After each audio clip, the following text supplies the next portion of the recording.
Good morning, ma'am. We're from Laguna City Polytechnic University and we're from BSH-M2C and we would like to conduct an interview about our supply chain management.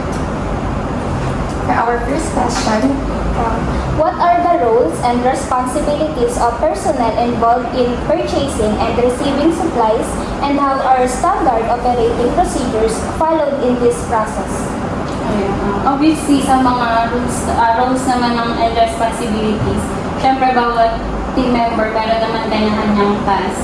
Then, sa Domino's kasi meron kaming sinusunod na standard operating procedure.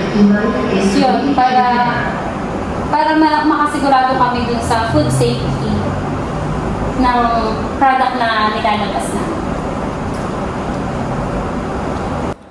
So, for question number 2 naman po is, how are suppliers selected and evaluated, and what procedures are used to manage inventory levels and delivery schedules?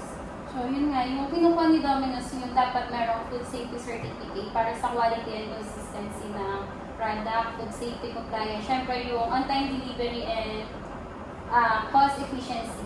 Tapos sa inventory naman si Domino's, meron naman kaming ginagamit na automated inventory and forecasting system.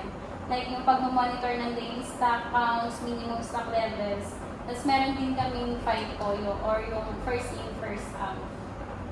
And then sa last question naman po is, what are challenges are commonly encountered in supply chain operations, and what standard measures are implemented to ensure product quality and food safety? Ayun. Yung number one challenges naman kay Domino's, syempre kapag na-forecast tayo ng i-order natin, ganyan, magbe-base tayo last year eh.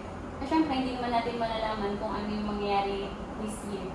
Ayun, yung nagiging problem lang is yung demand. Halimbawa, magulang yung order ko, mawalan ako ng i-produce na product. Ganun. Ano naman naging sagot ko? Or ulit? Ulit pa rin. So,